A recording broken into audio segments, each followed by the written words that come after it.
20 days away from Christmas, 25 days away from the New Year, 40 days to the general elections. It's a second Christmas for Chiza Besigye in jail. The prosecution case has closed the Katanga case, and we are going for a nolle prosequi. Kony is still alive according to the ICC. It's week 49 of 2025, and this is the checkmate. Welcome to this week's episode, and we are glad to have you once again. Thank you for choosing us as your number one source for the news and what is happening in our beloved 256. As usual, I'm here with my friend Nicholas. Good to see you. Good to see you too. How's everything? Everything is good. Okay. Just wanted to thank our viewers. Thank you so much for watching our channel, for keeping the conversation alive, for those who take their time off to reply to the responses, to pick out the area of interest, to also like and support and share the channel. We want to appreciate you. Some guys on TikTok are getting the content and putting it on their channels. Thank you so much. We appreciate, and let's build the country together. Thank you very much. Subscribe, keep the comments coming in. Feel free to share with your beloved who think alike for the good of our nation. Nicholas, we have a lot to discuss this week, and we are talking about, of course, as we said in our introduction, we are just 40 days away from the general elections for the presidential and the parliamentary, which are the epitome of the season. So we're going to talk about the campaign trail. We're going to talk about the EC progress in the preparation of that election. We're also talking about a presidential debate that we had at the beginning of this week on Sunday, last Sunday. We will tell you a little bit of the supplementary budget and what the parliament passed as the supplementary budget.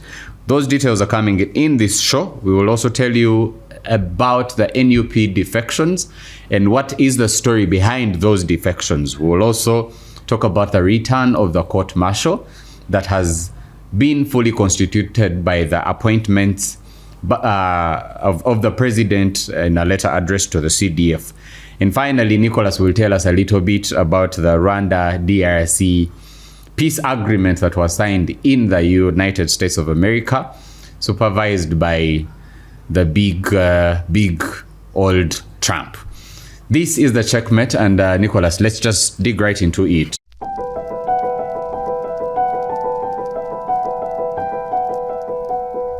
We're talking about the campaign trail. The president was in the west, covered the areas of Bushenyi, Shema, and is now in the far west, covering Bundibujo, Ntoroko, Fort Portal, Kasese. The news coming from there, as we will talk about, the news that covered that part of the candidate, or candidate Museveni, was talking about the unfair treatment of the police and the security forces, basically saying that the very things that they are castigating NUP for, they let them pass, as far as candidate Museveni is concerned, for processions, for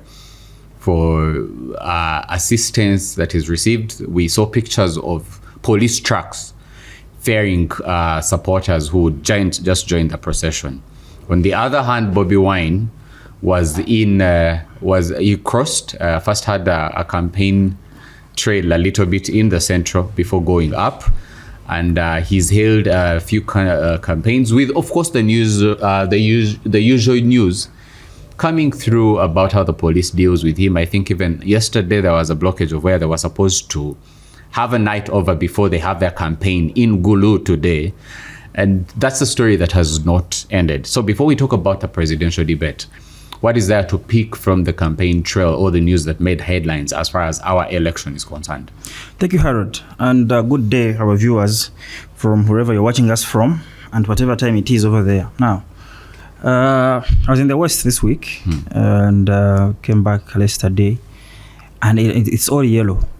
It's all paint. I think this is the yellowest it has ever been. Really? I don't think that even in the past elections, there was this kind of yellow where posters, when you pass through Bushenyi, Yes. you go to Shema, Rubirizi, posters, everything along, even the trees along the road are covered. The arches over the roads are covered in yellow skirts. The arches over the road, flowing, everything is yellow, which shows that the president was there, but also shows that the NRM is now the outlook on this election is really to put the party out more than ever before, and that you can debate why.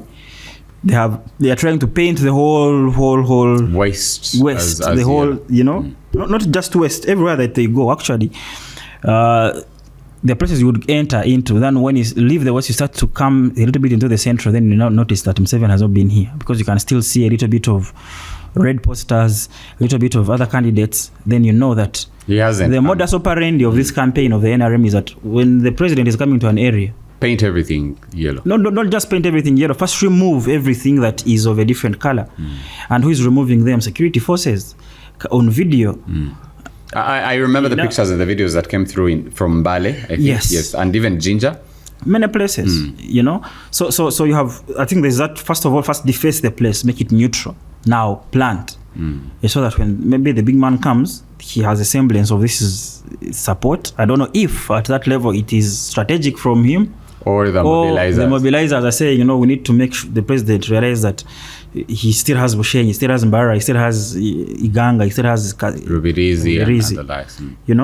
So that's how the campaign is going. And like I told you in the West, which I wanted to talk about, if you're driving and there is a procession going to the designated site of the presidential campaign, you are told to kindly first get off the road so that the procession can pass, because this is priority. So everything is freezing, from traffic to enforce to everything freezes, so that in 30 or 40 minutes that these people will take to march and go to the site where the president is going to be is uninterrupted, is in full force, it's assisted, is free flowing, is assisted, so that there is absolutely nothing that comes in the way of that kind of procession. The same exact thing that is being persecuted, in the other camp. So clearly you can see, and that one we don't even have to mention it. I mean, you'd expect it. But if this was assisted, then the other one should not be fought with dogs and tear gas and cannons and brutality. In light of the support distribution in the 2021 election and how NRM, quote unquote, shocked by taking over the North, and what we have seen as the crowds or lack of it when Bobi Wine went up north, that what we were seeing, he had I think the biggest rally he has held was in Luwero. Yes. I don't think Luwero? Yes. There's a debate now on 3 rallies. Iganga, Masaka and Luwero. But I don't think that we've seen the numbers that came through from Luwero than we saw even in Iganga and Masaka. I think it was really... I think Iganga was the most... we'll talk about the candidate. We'll talk about Bobi Wine after. Yes, because I'm now talking about the campaign trail in relation with where the change is going to be as far as the support distribution in the 2021 election is concerned, because we had very major and mega rallies in as we've said, in those places. Whenever he's in the central, we've talked about Luwero. He swept Luwero in the last election because people are saying, if this is the Eden of the NRM campaign, how come we are this way? And it was more of a protest vote even before the campaign came out. And even we saw when he was moving in again, because even the president himself, because Luwero was the first place where Museveni opened his campaign, and he didn't have those crowds. It was a statement again, because of how many MPs that came around those areas of Nakasogora, of Luwero, Nakaseke for the NUP. But now that tide a little bit changes when we're also talking about the national appeal and the distribution of the vote and how it's going to affect the 2026 election, how we are not seeing that, for lack of a better word, vibe in the districts that the NUP was covering this week, apart from Luwero. Is it more of the continued frustration, or it speaks a lot of how 2026 is going to play out? I think that we have to be realistic and say that, I don't know if there is a place that the NUP supporters, apart from the first initial campaigns in Ginger and a little bit in the East, since they left, since Mbarara, the NUP campaigns have been disrupted.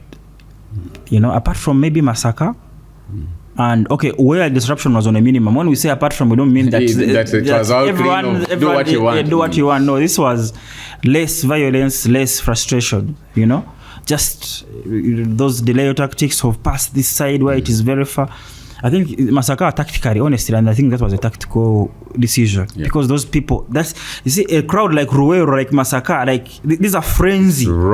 These are frenzy people. They are not even, they don't look at the Honorable Kyagulanyi as a presidential candidate. They look at him as a semi-god. They look at him as a savior. They're fanatics. These are fanatics. So if you go to those places where they're fanatic for the regime, and you try to frustrate them as much. You see, when the Honorable Kyagulanyi was in around Kaguta Road, was it Kazocho, around that area where guys came out with sticks. Those people who came out with sticks, putting on yellow t-shirts and what, and said we don't want those people. Most of them, you may think that they are paid. No, these are fanatics. These people, most of them are not paid. Maybe they are leaders, they are mobilizers, you know. But these are guys who, because of the tribal sentiment, they believe the son of their land. They don't even now see him as a president anymore. They see him as a god. The man has ruled, or most of them, the youth, he has ruled all their lives. They cannot even imagine a Uganda where either him or his son are not the leaders. Part of my family lives in that area, and my cousin usually tells this story in a funny way, that there's a polling station around that area where in the 2021 election, Bobi Wine got around 4 votes. And the bigger discussion at that polling station was, after reading elections, they called and said, can we identify these 4 people? Yes. The bigger discussion was not Museveni has won. It's the 4 people who are there. And they were saying, whose servants? Yes. Because they know the families cannot vote. Whose servants voted? Yes. Yeah, which of the 4? So in those areas, like it was in that area, Chiruhura, what? These people are not beating NUP supporters because they have been cashed out. The ones cashed out maybe could be borders, could be their leaders, but these raw. But I think it's a system. But these raw, you know, and you could even sense it in their anger and even the words that they were using, saying, you know, that whole, it comes out of a deep place of you know, deep-seated hate that they cannot see beyond. They even don't see why anyone would challenge their person. They take it. They seem to think that either you are disoriented, you don't think straight, or you are just a mental case, you just need to be beaten. Otherwise, how do you come to challenge Museveni? We know him. There's that, Nicholas, there's that, but there's also this other side of the systematic frustration. Because when Tabs was profiling the faces and who was commanding some of those, and which cars they were coming out, these are government officials. These are serving men. And it's a deliberate system to frustrate a candidate on top of what you are talking about. No, not on top of, with the advantage of. These people are sent as agents to say, go and mobilize. What we know the sentiment is, these people are deeply anti-opposition, and this is not. It's not that they were beating these people because they were because of Bobi Wine. Because everything they were saying was targeting Kyagulanyi, saying how he's should be just a singer, how he's a weed smoker, everything. But if there was another candidate who was strong, who was the one promising to shake, who was the one shaking the power of Museveni, it would now be on him. If it was Kizza in this race, and he was there doing that kind of thing, it would have been him that was targeted. So these sentiments are used by these people that have sent from security forces, from what, like the ones that were profiling, to say, we know that deeply people don't like change, don't like opposition. So use that sentiment. Doesn't have their cause. So that's why I believe that the rallies that we saw in Masaka and Rwero were largely left to run on their own. Except Iganga had some disruptions. But to see that people overcame those disruptions in that large number, sometimes it excites me. Not because I'm a NUP supporter, but just because I am a person who loves. I'm someone who loves fairness and justice, and so to say that there is a political.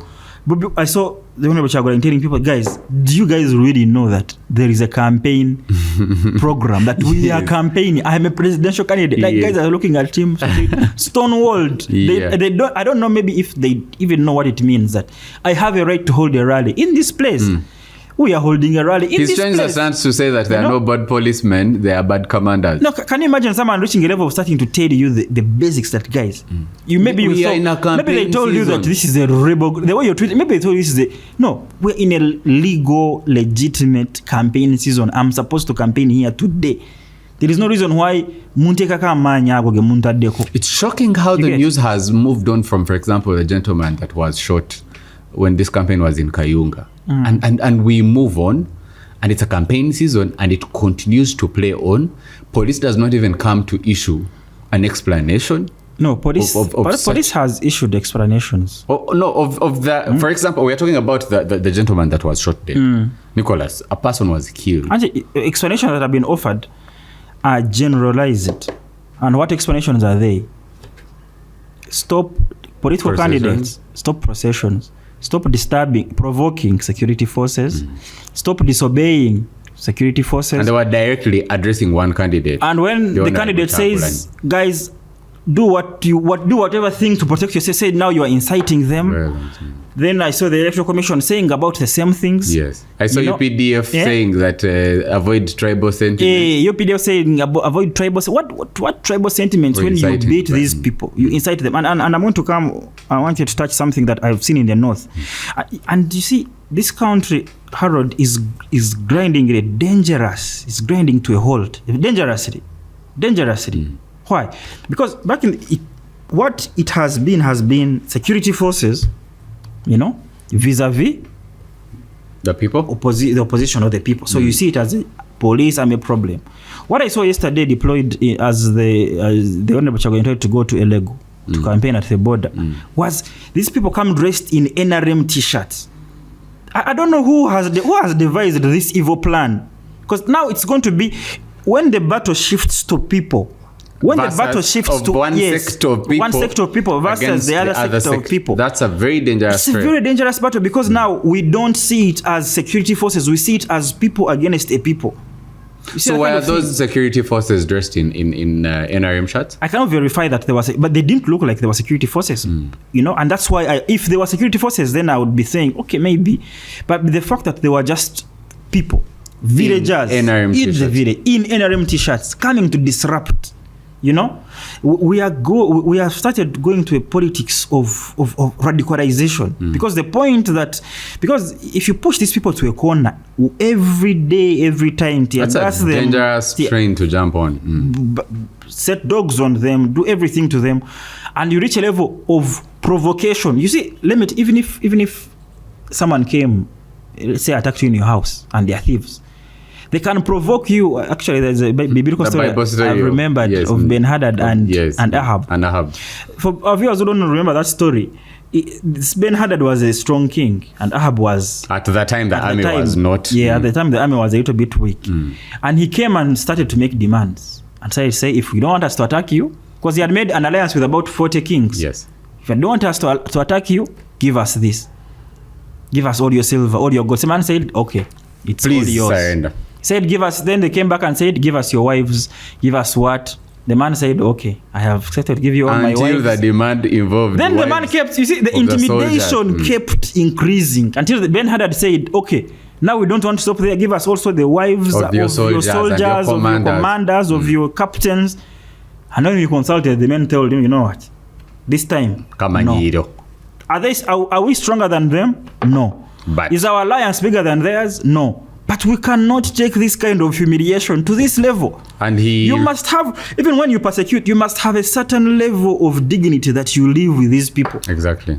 When you strip them of everything and anything and show them that in my eyes you are nothing, And I have said the famous what can you ever do?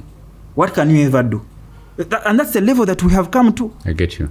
So, and when he said no, the man said, you will see. And he says the one going for war should not boast like the one who's coming out of the war. You don't know the consequences of a war. And that's why I'm saying, guys, talk about... I see so many people. People are saying... And I ask myself, are these people really, really studied? Even in the small history of this country? Even our recent history. Not even of this country, but of Africa, the story in Africa. Africa may be too broad for some of those minds, but can't you even start? Some of them are older than us. They should be able to know that there are people parts you do not take the country on, who spoke like that, even in and not even and some of these are speaking like that because the RDCs, they are the police spokesperson in Masaka, they don't even wield real power, But there are people that have come to this nation, Harold, that have spoken things, that have wielded. I think for me, where I disagree with you on that, that have wielded real power. Because one of the biggest complaints I have with the system is that very many people wield uncontrolled powers. Yes. And we're talking about RDCs. We are talking about very many offices. You will find even someone who has no official capacity, guarded by an army with a lead ambulance. Because he knows someone, yes. Many people with power. You remember the joke that we were saying of even some, like the case that we were talking about of Sam Mogomia and the Kenyans. To say that someone will go do a habeas corpus application in court and the CDF or a police genuinely do not know where that person is, because someone else with power. We've said that before, that Sam Mogomia could be in the hands of the following. Sam Mogomia could be in the hands of security forces. Now, security forces have different departments, have so many. But a wide thing in Uganda. But also the fact that a general is standing in the same election that Sam Mogomia wanted to stand in, you know, you cannot deny that they don't have the power to say this is all allegations, because the power has gone down to individuals. Sure. In a very bad way, to a point where even people who don't have anything, as long as, I mean, we've seen the CPAPAs, we've seen the Brian White, these are not even, and that's the thing that disturbs me. But when I say it on the podcast, people attack me. They say, Nicholas, you are being elitist, you are being how, but these are people who society should even be rejecting, you know, but because they know someone. The system enables that, that impunity to go on. But my point was that these people who are speaking may have power on a rally in Ruwero or Masaka, but that is just about it. We've had people before who wielded real national power, who could relocate an army and say, let 4th Division in Gulu come and, without call the president, and say, let 4th Division right now, or 2nd Division in Barara and Makenke, right now, board, and come and attack this and come and reinforce on this front. One of my friends yesterday quoted an article in the newspaper, I think around 2021, where the Honorable Amama Mbabazi was the Prime Minister. The wife was NRM Women's League, and then the daughter was Youth League. So time, definitely. But these people should know. And for me, I want people to mark their faces. And that's why I love social media. Every statement they make in parliament, in rallies, on platforms, we shall mark their faces. When Uganda finally grinds to a halt, and we start to experience and recover, we go to places which we cannot recover from because of their actions. See, those simple actions are what brings us to this kind of place. You know? So I want us to be very careful that we can politic, but let's not go down to the politics. At the expense of a nation. Let's not go down to the politics of this kind of radicalization that sows hate even among the real people. Nicholas, you know, and Ugandans, by the way, I don't think that there's a time that we have been where Ugandans have lived largely, even when they have sharp political differences, largely side by side. Largely side by side. True. I think we've had even families where a husband is a minister, the wife is a lead, is a deputy president of an opposition party. The Musumbas. So largely, after the rallies and the noise and the elections, largely Ugandans just come and you live together. But when you start to sow this hate inside the people, inside the part, so that at the local levels they are starting to, hey, this one is NUP, this one is NRM, this one is, you denied us this, you past denied this. That was one sector of the mini genocide. Yes. At that point. You see, what if it is people against the police later after the elections, and when calm is restored, they go back to their stations, you know? But if it is people against people, this kind of hate that we are sowing in this campaign, I hope that we don't get to reap its return. We've taken a lot of time on this, so I'm afraid we have to switch. But the other thing that made news in the PAL is the presidential debate, the all-opposition presidential debate that was hosted by national media, NTV, that took place on Sunday. I think it was at 8 p.m. and I think 5 showed up. We had the absences from the incumbent, I think Mubarak Munyagwa, and I think one other candidate. Yes. that did not stand up for the election debate. At the same time, a pre-recorded podcast by the incumbent, by a group, the Unstoppable UG, which is an NRM-leaning campaign mobilization dominated by the youth, was doing what they were. It was a setup of youth asking the president questions. We're looking at the debate on who showed up. The Honorable Chagulanyi Mugisha Muntu, Nandala Mafabi, and there were two other, yes. But the discussion after that was of two things and two angles that I want you to discuss. One, the need for coalitions as a tool for transition. And two, if we have able, perfect alternatives in a post-Museveni era, or if there's a leadership crisis, which is actually, if in the East African region, what we're discussing is the hottest topic in Kenya right now. But if there's a leadership crisis for people that can take up the top and steer the country in the right direction, then we will talk about the presidential address in the... I want to talk about, to understand, to be able to adjudge the debate fairly, we must talk about the participants and how the participants become participants. Sure. And that is something that I've seen so many people skip. You cannot judge the debate and say, hey, now we saw this man has absolutely nothing to talk about. We saw Mabirizi, we saw who, they have nothing to talk about. This debate was a sham. Before talking about and I don't know why so many people shy away from how we got where we are. Where we are. And that is something that we must not shy. We must not forget that these candidates running against the incumbent were actually handpicked by the incumbent. Who was handpicked by the incumbent? That might sound controversial and that might sound radical and extreme, like so many of my friends have labeled me on this podcast, but my duty is to the truth. So you must understand that the process of the EC putting out the records, putting out the other candidates and saying that we shall remain with these 8 was not a process that it was marred by so many irregularities. So many irregularities that even up to this point, some of them have no answers, have no credible answers that, okay, this is the reason why Sereko is not on the ballot.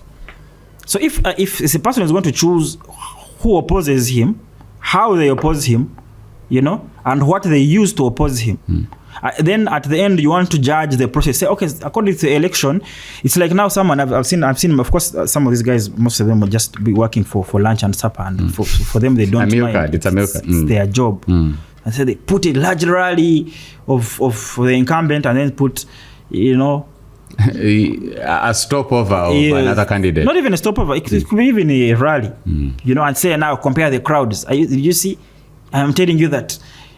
Come on.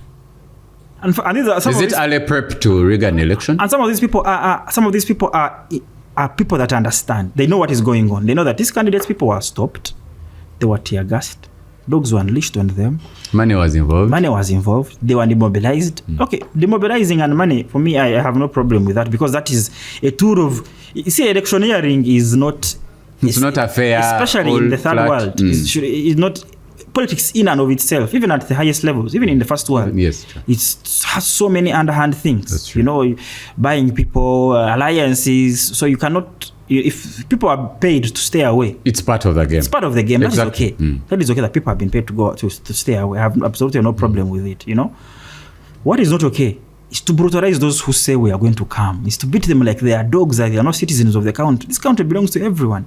And some people, sometimes they forget, they think that this country belongs, that there is a people who deserve to stay in this country more than others deserve. First class and second class citizens. That there is Uganda A, Uganda B, and Uganda C. That one we accepted it economically, that we are different Ugandans economically. But I mean, this is I have as much right to stay in this country as you, Harold. I get you. You get. So my point is that, one, let's not forget, as we analyze the debate, or as we later analyze the election, or if we are going to compare today's rally of the Honorable Chagulanyi, and let's first say that, how did you arrive here? That I was in Bushenyi and I saw security officers with my own eyes assisting, saying, guys, first stop. They are kind, really. because I was a motorist. First stop aside, let these people pass. They are going to stop like 10, 20 minutes. Do it for all candidates? 10, 20 minutes when they curve, when they take off the diversion, you guys can go so that because there are many, so that you can also have a way to pass. And you're like, come on, it's just 20 minutes, you know? While, so those factors, when we analyze the two things, we just not forget those factors that one was assisted, one was deeply fought from the foundations. That even yesterday, now the place where the guys were supposed to sleep yesterday, the NUP people did not sleep. They were stopped here. So even what happens today is a consequence of what was done yesterday. They might be late at a certain rally. Might be late, they may be exhausted, they may be, things have been stolen, some people have been disappeared, nobody knows. So as we analyze the debate, in the last podcast, how many have let's ask ourselves, arrested? How did these candidates become candidates? That is number one. But number two, both, that there is a crisis of leadership and there is need for coalitions. I honestly thought that Nanda Ramafabi, irrespective of my personal opinion about him and the happenings of FDC and how we came here and the stories of how he sold out. I think and the 2021 election story about how he dealt with his office. Yes, how he sold out. I think he would make a very excellent economist. Minister of Finance, economic something in the in MOFPED, you know, because the man has a grasp and some kind of experience. You can see that he has figures of head, he has good policies. If he had an enabling environment to actually put these policies out, you know, then Uganda would benefit from him. You see, General Muntu, forgive me, but I think he's a very good administrator. He may not fare well as a politician, because politicians, you can't be a politician if you cannot mobilize people. Politician, the best line of politics. That's the heart of what politics. makes it political is that you must mobilize. You must amass numbers. You must amass numbers. You must have the skill of amassing numbers. You can have the most brilliant ideas, most brilliant delivery. Because leadership and politics are very different. Yes. So I feel like... And in a third world nation, you need to be a combination of both perfectly for you to... But also a system like Uganda, if you have a good functioning system, and that man is maybe prime minister, you know, dealing with government business, supervising projects, making sure things are working, that's a good man to have.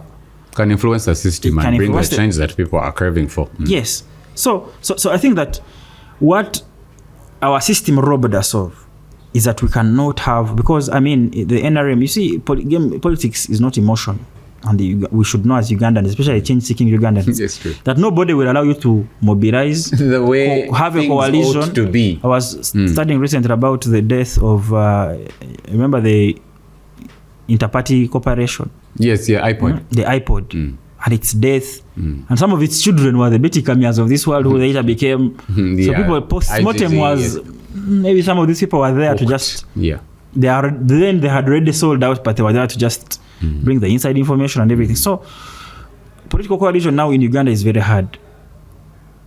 Why? Because of many different reasons that we can go into. But from what I saw in debate is that if we're able to work together, you know, those debate was not, the serious candidates were not deficient. There was Mabirizi, Frank Mlira, Muntu, Bobby Wine, and Nanda Ramafabi that attended the debate. Yes, some of the brilliant, I mean, Ugandans who watch the debate can know the people I'm talking about. That if these people came together and said, let's build the country can actually... Would they get enough political power to even challenge the system as things are? Yeah, they would get enough political power, because personally, Harold, you forgive me. I will not say. I will say it. I will say this in the last podcast before the election. But I don't think that.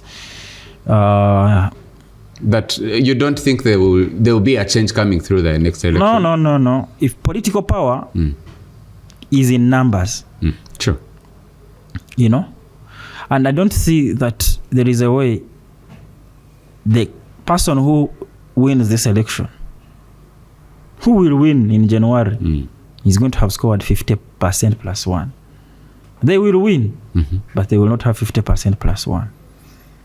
So if you're talking about political power, I think that if people have backed a system and said that these are the leaders that we have voted into, let me give you my stance on that. The system should be able to allow them to actually take over the country and rule it. Let me give you my stance on that. Yes. With the comparison, and I'm using my study for the 3 past elections, 2011, 2016, 2021.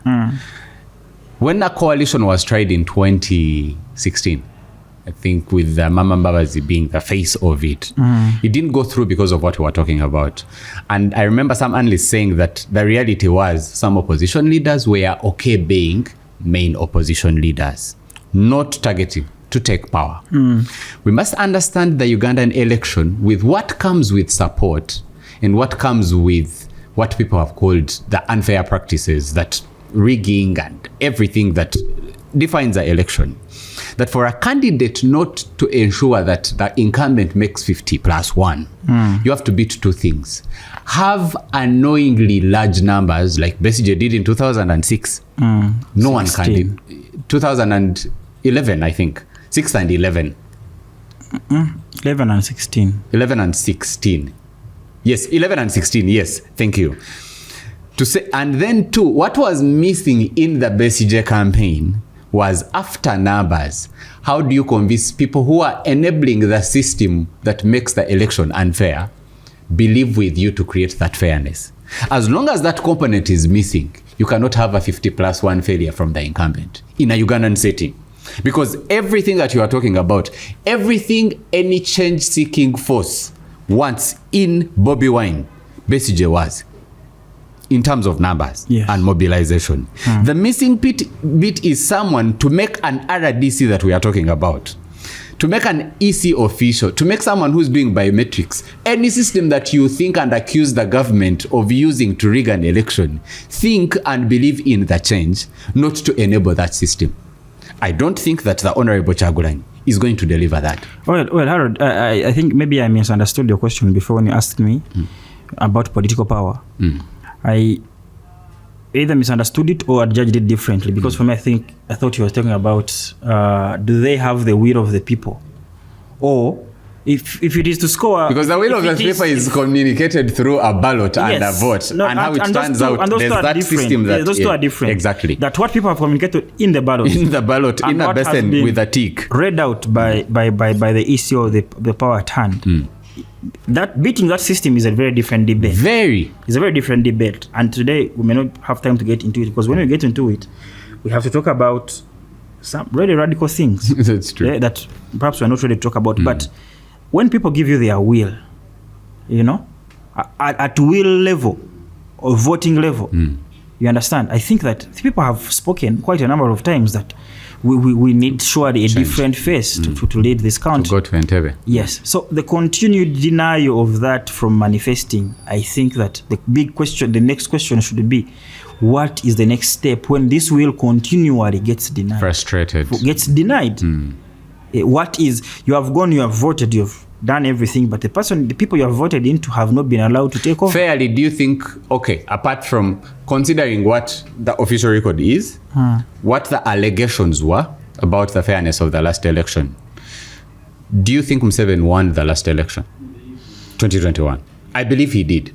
I don't think that, I personally think he was ahead. But for the percentages, that's what in the last election, to be honest, I think that the Honorable Kyagulanyi fared really well in the central region and some parts of the east, but he was really in the west, in the north, especially in Acholi. Yes.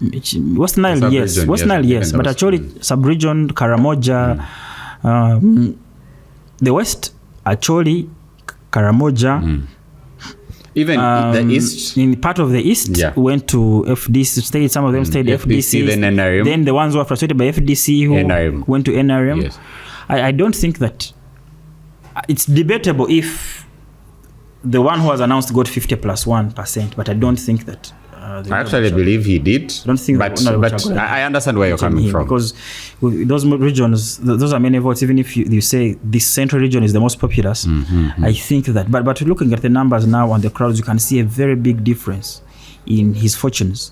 and not just his fortunes, but also the receding fortunes of the diminishing fortunes of his competitors. Yeah. So you expect a different picture this time around. But like I've told you, you're going to see actually the opposite. You're going to see that a person maybe at 58 now at 65.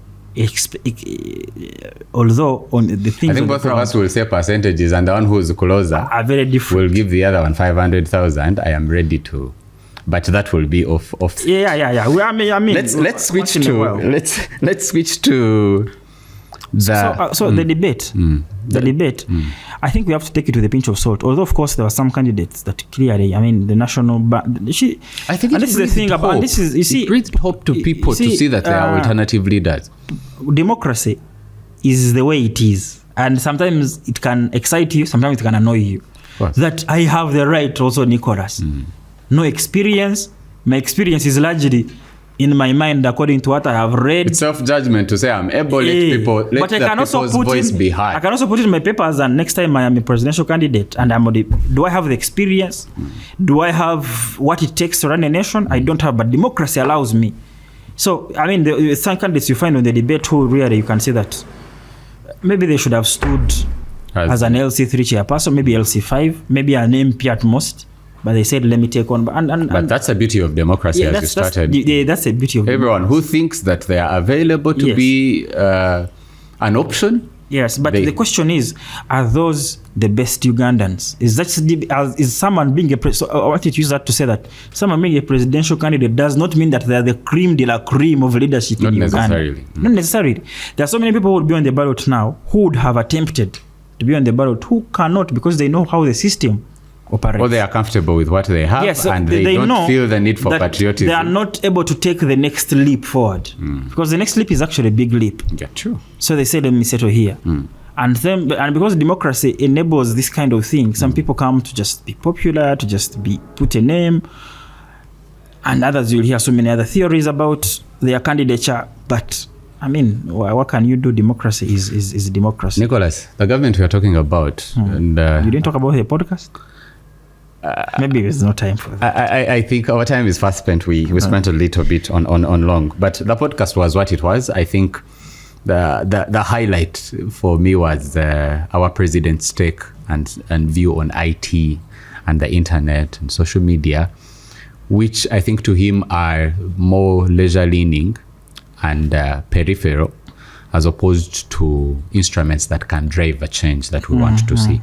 I think it was scary for him to ask, one of the youth that asked the question of, I've not seen anyone eat computers.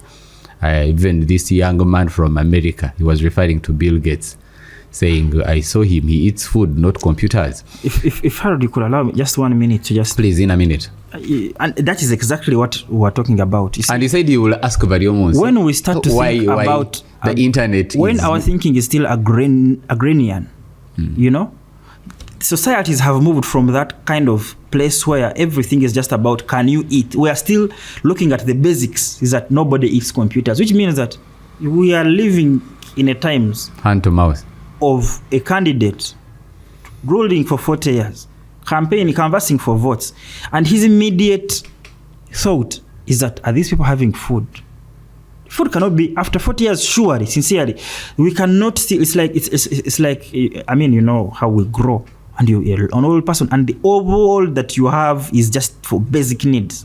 What will people call you? They'll call you poor. You're living for food, for rent, for clothes. It's just the basics. You cannot graduate from the basic. That's why they made them basic needs. These other things that people acquire. Who was profiling our ministers of IT in other regions and their qualifications and who we have as a nation. Yes, and it tells a very big story. That an IT ministry is not one, and this is not just IT. There are so many ministries that would talk about education, so many that would talk about that you can see that it's leisure. It's not about the most qualified, the most diligent, or the most forward thinking. And that's the difference between us and Rwanda. You can see that clearly when you look at how they place their ministries. These are people that are driving change and driving thought and provoking the next generation of something. But here we have ministers who a small role as simple as formulating and moderating a new curriculum I've heard Andrew Mwenda talk about the setup in Rwanda. No. I don't know whether give me a chance on this, and it's just to supplement your point on how Rwanda is working. Apart from how His Excellency Kagame chooses the candidate, he has a think tank of the people that are sent out in the world to go and impress him with ideas to drive Rwanda in another level. If you compare that system with what is in Uganda with how many advisors for the president? So many. It's sad, a story of how you can lose a touch of reality and forward thinking. The joke on the internet is that most of the people that are in our ministry cannot fully explain what AI is and save a PDF file. It's hyperbole, but it tells a story of how we need to go with the world. Otherwise, by the time the change and the transitions that we are chasing come, we might be too far. The race around the pitch is that, when you're running in Kashozi, is that when the first guy would double you, they would tell you, sit out of the race. We don't want a scenario when by the time we say, they have already doubled you. And that's the story of it. But you see, you must understand that how the president operates. I think the president largely does not like things he does not understand himself. Because and you saw his speech when he was talking about the dangers of internet being held by the private, yes, and said it should be by the government. Yes, the government should be able to regulate. Other countries are receiving Starlink. It should be able to Kenya regulate. is. So everything that he does not understand and that he thinks takes away a lot of power. Because now, yes, you can have some media houses that you channel. They become cadres, but social media is too big. Now the media is that a guy in Ruwero, deep in the villages, can go on TikTok and say, guys, Baba, no, 24 million, 24 million and it will be broadcast over for 24 million people will be seeing police beating someone. So that one, you have no way of hiding it. You have absolutely no way of hiding it. But understands that when every time that happens, say, Mujeyo cameras are. But this is something that, for me, I think that should not be an impediment, except that the man is in some kind of, you see, when you have, I don't think that Kagame personally understands AI or whatever, but something that you do not understand, but which must, yes, you must provide a system that this kind of thing can be done by the people who understand it. So what do you do? Have that think tank, appoint competent people who are actually gifted in that kind of area. But when you have Chris Badiomunsi as IT, a medical doctor. Yeah, and a medical doctor. And good medical doctor. It's not like he's not a good medical doctor, but his field is that he's a good medical doctor. Not, After when I was talking, I remember the gentleman from the security forces who was appearing before a committee of parliament and he was swiping his tab. No, it was the Afande Biabashiza for prisons. From prison. He forgot and swiped to swipe his tab. Yes. So those are the kinds of people that you're bringing to society that needs to transform into a technological society. They are not going to manage. There is no will from the top. The sector is being seen as an enemy. So for me, what the podcast therefore was two ways. One, a person who fears accountability. I don't want to be asked by questions that I don't already know. Or by someone told me to a stake to say, okay, now you've been in power for 40 years, roads, hospitals, demonstrations, brutality. I think that one, the president avoided it by not being in the debate, which I had predicted that he would not be. Because even if I was in his position right now, the worst I would want is accountability. Anyone to ask me to put me on spot for some of those things. But secondly, I feel like the man loves to lecture.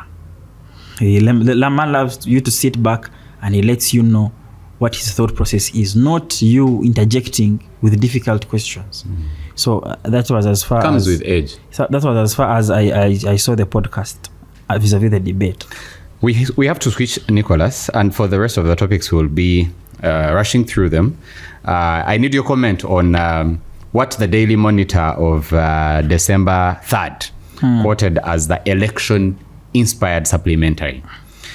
For context to our viewers, the parliament passed another supplementary budget of around, I think, 80... No. Okay, let me just try to break it down.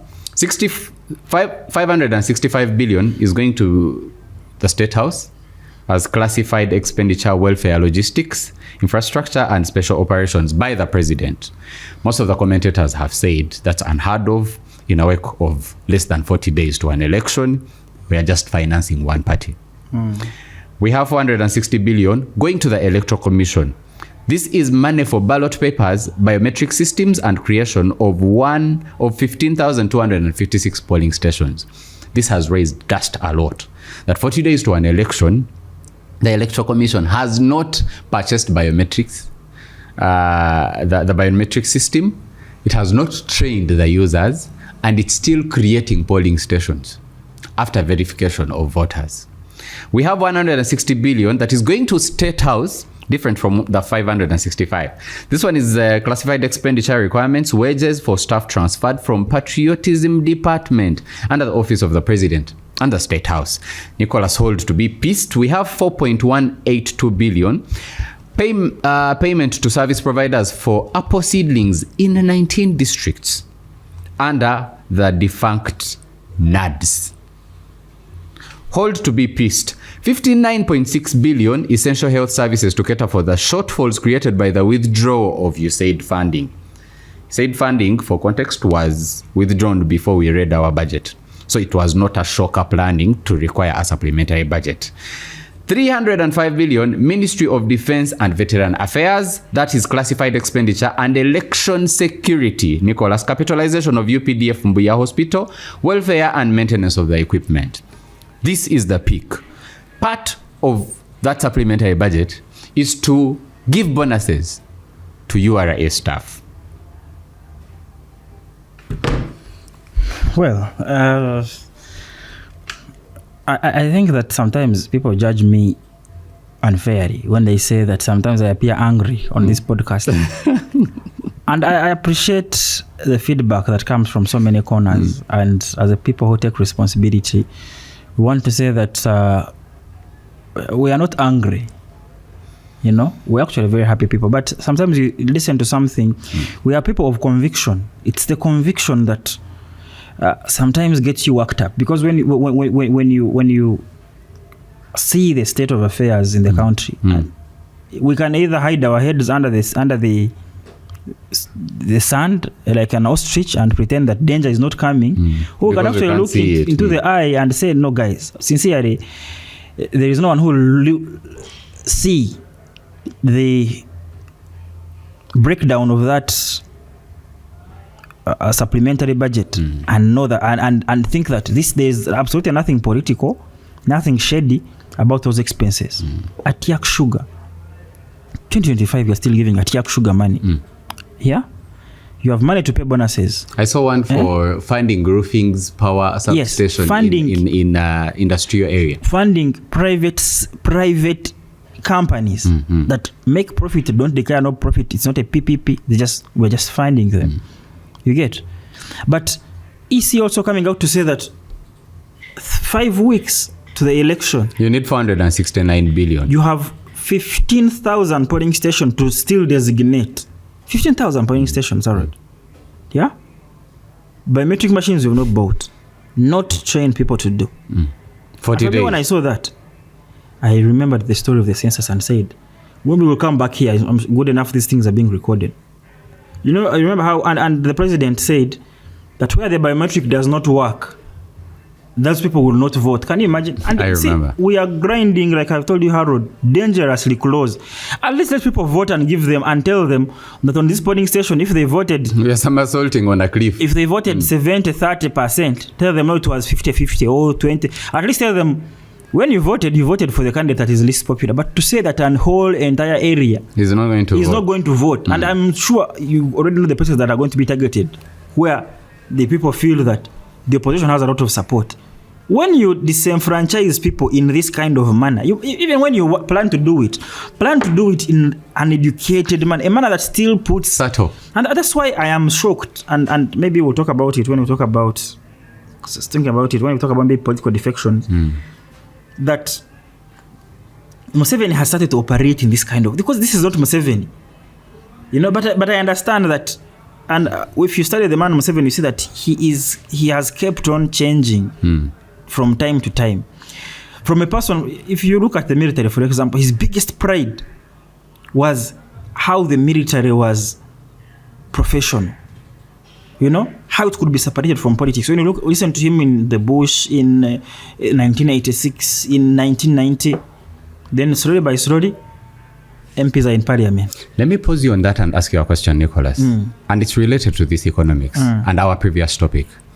How would a presidency of Kyagulanyi in a parliament that is dominated by, and obviously is going to be dominated by the NRM, with a few numbers of their opposition, take shape to cause the change? Because in context of what you're discussing, it's a parliament that passed this 8 trillion supplementary budget that we are discussing, because they have the numbers, even for the other policies. What would be the kind of the setup of the government in such a scenario? Harold, I want to reply that question, but I want to reply it in the topic of political defection. Please, because I want to paint a picture later of how defection started in 1964 with the Basil Bataringa and his group, and why the government side is always the one that people are defecting to. So, people can change. Yes. Proceed. So we'll talk about that in that sector. But what I was saying is, the army starts to come to parliament, starts to getting people from the army leading ministries, being which he said was to fight corruption. The accounting officers of ministries, private, being PSs, and now overtly people are now campaigning. Cabinet, and now people are overtly now campaigning. Nobody needs feeling URA. We can talk about that too. Yes. Yeah, feeling civilian position is okay, but political positions. Now the army is married now to the state in campaigning. So the guys who are campaigning with fishermen along the shores of Lake Victoria, in uniform, not even just like subtle, like let us be subtle. It's an arranged marriage. So when I see some of these things happening, I understand that, like we say on social media, modern problems must be confronted by modern solutions. And that I think that the modern problems that Museveni has started to face are the ones that have turned him inside out to start for us to also see the side that we never saw before. You get? So I was very concerned, especially about the point of EC, because if those machines don't work and they start to say Kasangat people didn't vote, Nansana people didn't vote, Wakiso people didn't vote, Ruwera people didn't vote, Iganga people didn't vote, people in Vora didn't vote, the people in Dokoro didn't vote, you know? Because if you saw what happened on the census, maybe most people here followed news. It was Katiemba, but you see the census is a thing that is done in 10 days or a week, 7 or 10 days. More, I think it's more. Meaning that if the biometric systems fail on day one, there is both a budget and a plan that this thing is for 10 days. You can recover. You can train, even take off one day to crash train the invigilators, and then they come another day and do what? But this election, the voting day is just one. And it's just not one. 8 hours. And it's just not the president, it's also the MPs. You understand? So in the event that these machines fail, in the 7 hours when they are needed. Yes. Number 2, and I saw the Honorable Semujunganda talking about it, and I was also asking myself, the machines that we are acquiring this late, were they part of the original plan? And the answer is no. Can you imagine? In the 2.5 strategic year plan of the EC, where they fielded a budget, said we need everything, why the rush now? Because technology, let me tell you the truth, is not our best friend. Not just acquisition level, but at implementation. This is a general election. This is the will of the people for the next 5 years. We are trivializing that to risk on technology. But the question should be therefore for every Compost Mentis Ugandan should be why. Why are they now saying no, we must use biometric? This is where the question should be, that what have they seen? In the dirty of the election, I remember a story. This one I was a direct witness. So funny election 2021, when the Honorable Nsereko was standing against Bobi Wine's brother, Honorable Nyanzi. At that point, when they sat as a strategy and said, we are not going to court, let's go for vote recounting, which according to the elections can be done by a magistrate. And they went to Mengo and filed a petition. And the camp for the Nserekos, I hear they knew that if there was a recount, Nyanzi had taken that day, They were just smarter on playing what we are talking about. And between where the ballot boxes were kept to the court, that transition, they found somewhere open. Somehow they were opened. And the magistrate loses power to recount as long as even one is opened. That's how he says, I have no powers, go to court. And they didn't even bother to go to court. So electioneering and a small thing can change someone's rights and what we are basically talking about. Yes.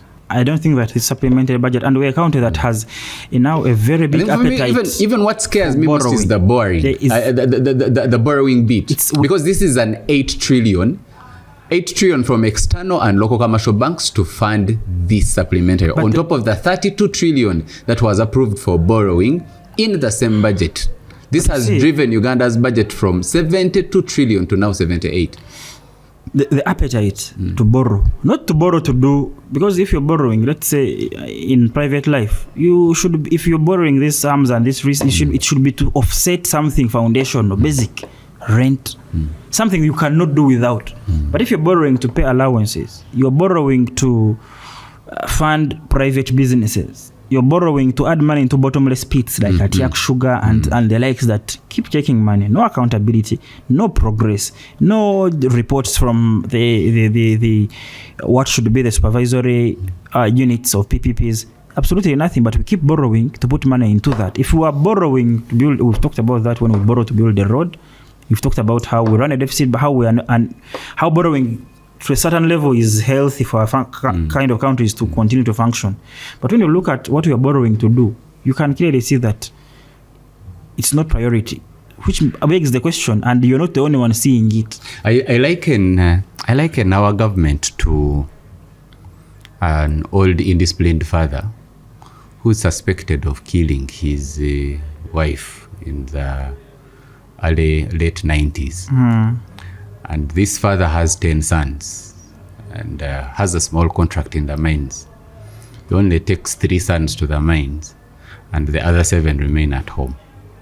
But all the money they get from that mine, they give him. First give him.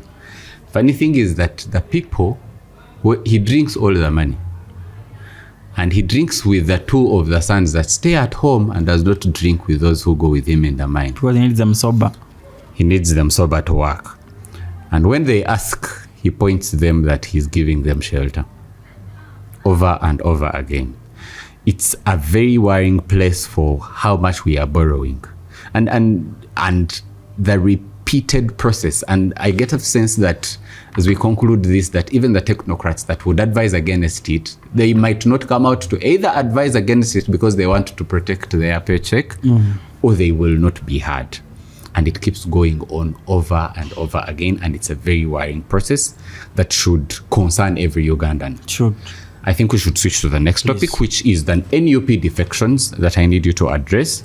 We have had, I think in the previous week, 2 of the formerly candidates for NUP defect to the NRM.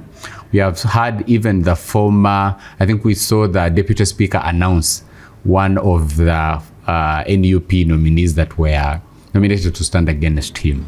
It keeps on going. We saw the Secretary General for the NUP talk about it, saying that the government was buying their MPs and it was a money game.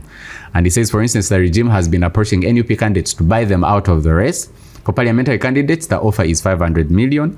District chairpersons and mayoral candidates are being offered between 200 and 300. And some weak-willed ones have accepted and have been paraded all through the rallies, which we have seen. Continues in the news. People pose for pictures with the president in the districts that he's going to hold rallies. And it's going on that people picked the party ticket to bargain for a price. Well, I think the NRM has been really, really smart with this kind of thing. And the opposition, or should I say the NUP in this particular case, needs to be smarter. Because this is a person that you verified, Harold. You said among them, the ones who had come, they were the most able. When they come, tomorrow, they are bought off. It points to weakness as a party that perhaps you have, first of all, know. But you can't vet loyalty. And that's where I'm coming. Because you see, the game of politics does not, it punishes that. It does not forgive that you cannot vote. So the question is do you have an ideology that these people can hold on to and say, my ideology beyond money, I am standing beyond money, this is what I want to achieve in an election when I'm elected? That is one. Meaning that these people have, first of all, have no ideological root. But that secondly, they have no firm belief even in and of themselves, which speaks to the quality, first of all, of the individuals themselves, you know. But as a party, you must have some introspection. We are waiting to see what the NUP will do differently when choosing the leaders next time. But the NRM has worked aggressively because, you see, like we said, modern problems have to be dealt with modern solutions. Sure. And the solution to most of these problems is to just not make these people stand in the election. Because the other alternative, it's easier. It's not even just easier because you don't want these people in an election. You don't want people who are already popular in an election. You don't want them on campaign rallies. You understand? Why? Because you should understand the level where most Ugandans have come to. Most Ugandans have come to a place where naturally their conditions seem to just point them to the opposition. You see that kind of thing? So you, as a party, you would not want that in large numbers where everyone is just going to the opposition because of their needs. But number two, and now on a more fundamental and basic level, political defections are not new. It's part of the game. It's part of the game. It's been since time immemorial. Yes. Napoleon said that men are ruled more through their vices than their virtues. And that is exactly what these people are doing. That they know that most of these people are here, it's a money game. Yeah. Politics is a money game. Everyone is in it for something, you know? So if their vices is that this man is greedy, then I will take advantage of greed. It's easy to rally them from that point of greed and money and selfish and a position importance than it is to appeal to them the through virtues, your ideology, to say, guys, love for nation, let's be honorable, let's be patriotic, let's be what. This is Napoleon Bonaparte saying that, you know, from my experience, men are ruled easier through their vices and through their virtues. Now, in 1964, about 2 years after the formation of the new government that led Uganda to independence, the Honorable with UPC, DP Kabaka Yeka. And Kabaka Yeka. So, to make consensus to choose a prime minister, and after the election, the UPC had to allow itself with KY to form consensus, to be able to have the majority to elect the leader, which they elected Obote. The Honorable Ben Chiwanuka, who was the first prime minister of Uganda, was left as the opposition head. But our kind of government is not one like in the UK, where the head of the party has a seat in parliament, or vice versa. The president is elected from members of parliament. So the leader, therefore, automatically becomes a prime minister or president. That's the prime minister system, the one that was on in 1961. So 2 years later, Obote is fighting to have consensus because the majority was slim, and the people who added onto him the majority, the numbers to make the numbers were also self-seekers. This was KY.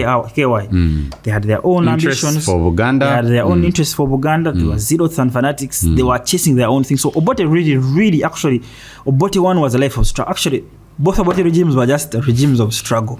I wonder how the man, you know, a political both of those regimes were regimes of a lot of struggle from inside and outside. So he fails to build momentum. But in 1964, 2 years after, Basil Bataringaya, who was the leader of opposition in parliament, you know, crossed the government benches with about 5 other people. Because Basil had been minister of I forget. He was a minister.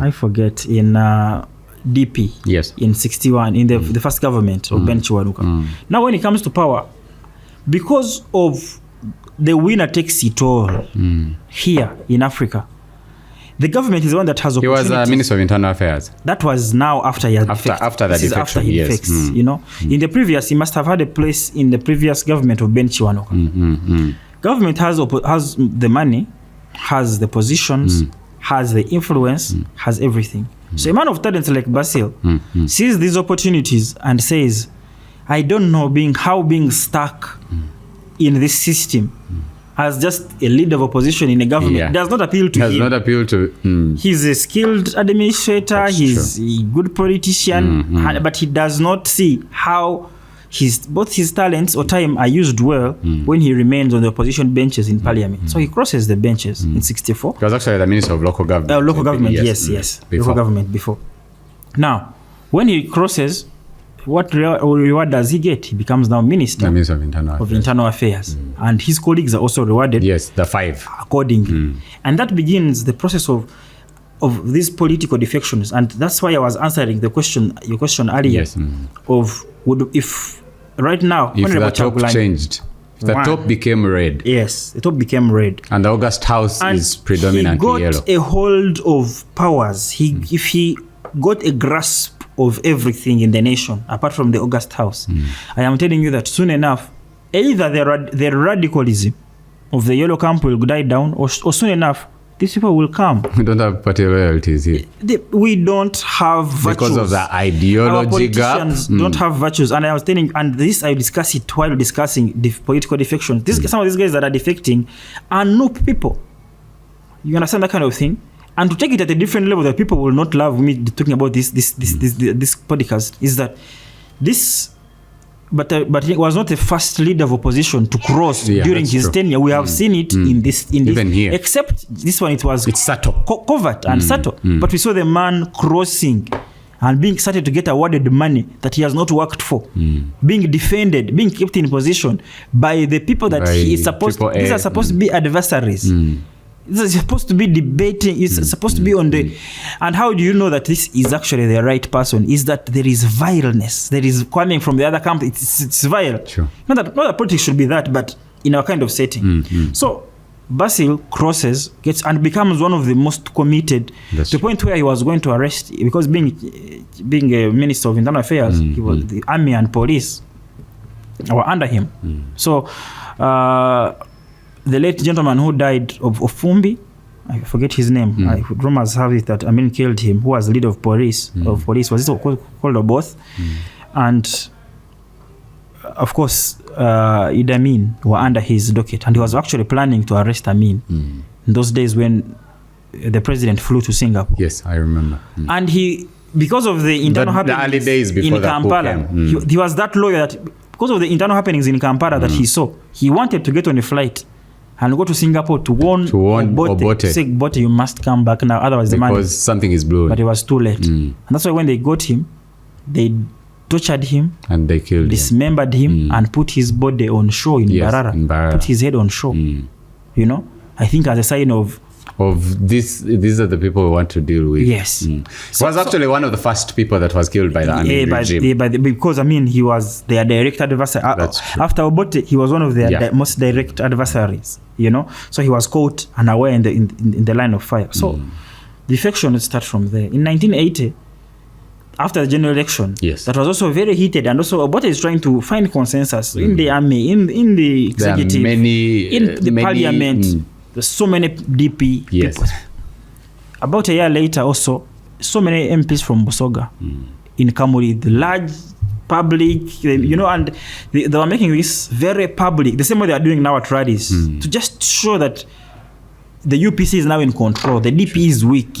So many MPs in Busoga also paraded themselves, and they came and threw a bash and invited the president, and you know, and they were, you know, assimilated and rewarded accordingly.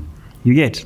Meaning that the government that is always in power, you know, even Idi Amin had some people who came from Obote's time, and for the first initial years, up to about 74, There's so many people who served in Obote regime, who served that had in also served in Amin's served in Amin's regime, except when now things became really, when they would run away. When everything now, Amin's true colors really came out, that people started to say, no, now this is not sustainable. Yeah. And most of them started to get killed, others decided to run away. The ones who ran away were immediately were those that were really close. That they were not sure if they would be welcome. Yes. But most people just continued to work, under secretaries, PSs. So many people just continued to work and were assimilated by the regime until the regime now became too, too Amin for them. And they had to run away. Some of them were not fortunate enough to make it that far.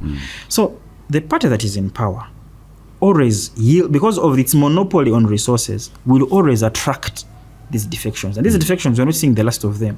When NRM comes, because it does not have, the NRA takes over because it does not have as a child with no history, no history, no political party. It implements what they called a broad-based government. What is government of a broad-based? Everyone come and serve. So you have the Mayanja and Kanjis coming through.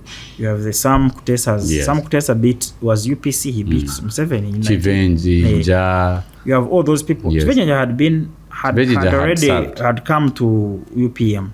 Also defected to come to UPM because even this man from Crispus Chionga. The Chiongas, because those were the three. The Mayanja and Kanjis. Everyone now comes to do what? Because it's a broad-based government. Because without that party, approach, you are the smallest of bigger enemies in DP and UPC. Yes. If you was going to get these people reactivated, DP and UPC, they would have pushed him out. That's why not many years later, about 2 or 3, even those of Andrew Kayira, came within the rebels. Not many days after, about 2 or 3 years or so, most of these people, especially the DP ones, were arrested. That's true. Because according to army intelligence, they were planning something to either assassinate the president or remove the power from him. So although the government was broad-based to bring them in, had to, the security question was still, the net sieved them out. So defections are not, and those are not Major Ruranga, Betty Kamia. We can go on and we can spend the whole day talking about people who have defected.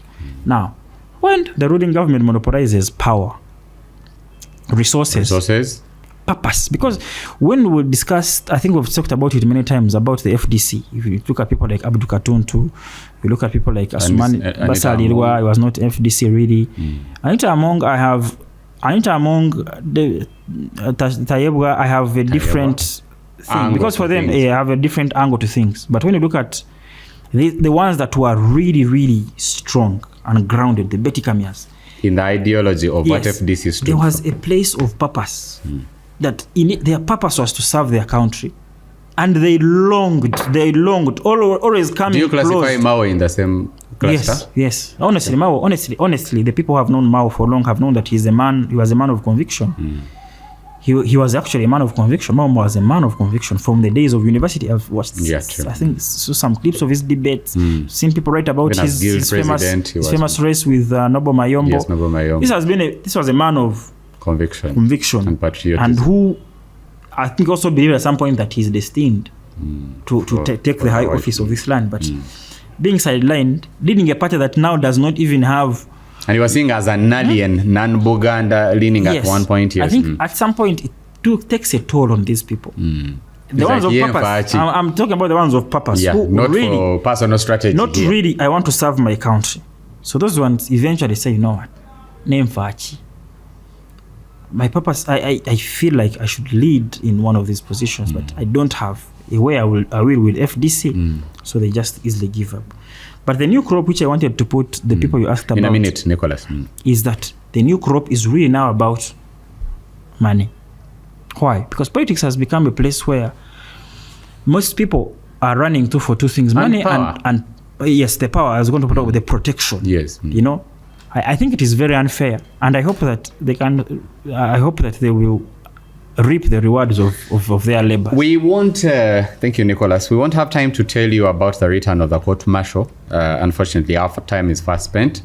We also wanted to tell the nationals that Mukoka Mugeni Samuel, who was abducted, using that word in quotes, along our days after Sam Mugumya appeared.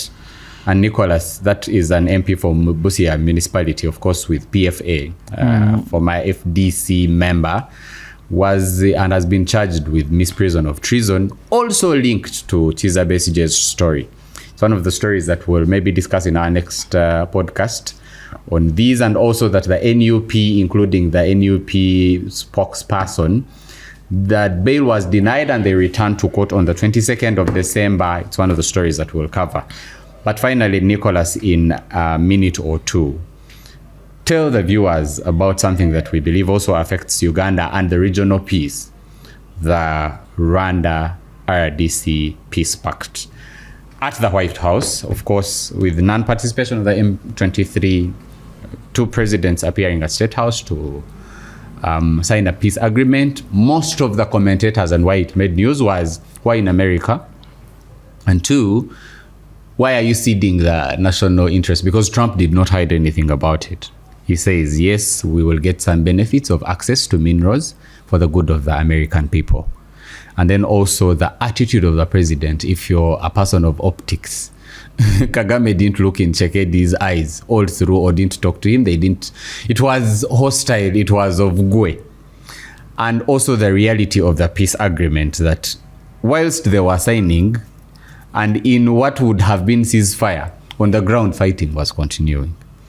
Is it a sustainable thing? Was it cosmetic? Was it a bully Trump strategy to create a cosmetic solution for that war-torn place? I think, Harold, the game of international relations, not diplomacy, is a very complicated game. And I did not appreciate it until I started to try to have a career in the same, which perhaps maybe the future governments will reward me. You never know, you're speaking to the future ambassador. Okay. But because you see, so many interests are at stake, you know? The reason why Kagame and Tshisekedi are in the United States may not even be because of the conflict, the solution because that of they the solution. seek. But what happens if they turn down Trump's deal? You see that kind of thing. So international relations is bigger than what is always mission in the news. But as a man who thinks for your country, you ask yourself, Trump has boasted that he has stopped the war in Congo, and if I turn down this, because international relations works like this: you sign the deal, we get this, Congo gets this, Rwanda gets this. The same story of the Russia-India pact yesterday. Yes. The different memoranda that were signed. You want to see when I'm getting this, you're getting this. You're getting this. That is how international relations work. It's a game of needs, opportunities, strategic relations. That's what strategic relations bring. So as a person who thinks for your country, you must sit down and weigh, put on a liberal scale and say, does it work in the interests of my country to be stubborn, or it works in the interest of my country to put up a cosmetic show for a while, and get the bigger thing that I'm chasing. And get the big thing that I'm chasing while it's like when you have ceasefires. Most people use just ceasefires to remobilize their troops. The mobilization does not stop because there's a ceasefire. It's that kind of thing. And every time you mobilize troops, you make weapons, like the arms race in Europe back in the day, in the 20th century. You are going to fight. As long as you mobilize weapons, people will say, put these weapons to use. We have put our money, we have done what. So, personally, I think that the issue of especially the Eastern DRC question is too complicated to a level where I think there are things that are not kind for me to say on this podcast, but I think that only two things can solve that question. Okay, let me just say it the way it is. Two things can solve that question. One is a very Rwanda-leaning president of the DR Congo. And I don't know if our viewers are going to understand this if I don't give it some history, but we don't have time. But I understand why. But you must understand, okay, for our viewers, you must understand that there's the Tutsi who are in, the ones who are called Interahamwe. The Banyamulenge now are different. Okay, look at the Tutsi who are chased from the Rwanda in 94 when the genocide happened and the PRA took power, our residents ran to Congo. When they ran to Congo, the Kinshasa government has, I don't know, of willingly or unwillingly becomes their host. Becomes their host. Because you see, Congo is too big to govern. There's hardly any government. I traverse many rebel groups. I traverse most of okay, not most, but some of the extremely western Eastern Congo, all the way from Paida up through the Kasese down here to Ishasha. Many times that I mean, you have to, you know, and it's unpatrolled, it's ungoverned. So you cannot say that the central government has Kinshasa much control. Yes. So when these guys come, so the government in Rwanda cannot allow these people to mobilize, to prosper, to mobilize, to get resources in Eastern Congo, to be a political sect. And then they start to become... Because that's a security issue. That's a security issue to their borders. These people are not many kilometers away from their small country. See that kind of thing? So hence the Banyamulenge. Now the Banyamulenge are Rwandese. A sect that is facilitated by the government. No, don't use words that you have to use allegedly. Okay. We are alleging. Yes. We are analyzing the setup of the three sects. So the Banyamulenge are the people that are in Congo. They say we were born here, but they have Rwandese roots. They are basically Rwandese. They're basically Rwandese who live in Congo. Yeah.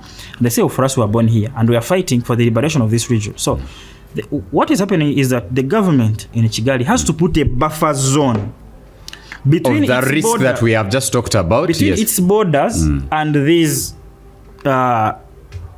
former rebels. These actually rebels, these Hutu, the Interahamwe. They have to put a buffer which is occupied by the Banyamulenge. Now the Banyamulenge are allegedly Rwandese supplied of weapons, training, commanders, apparently. Yes, that's what the Congo government is saying. So, to solve this question, two things have to happen.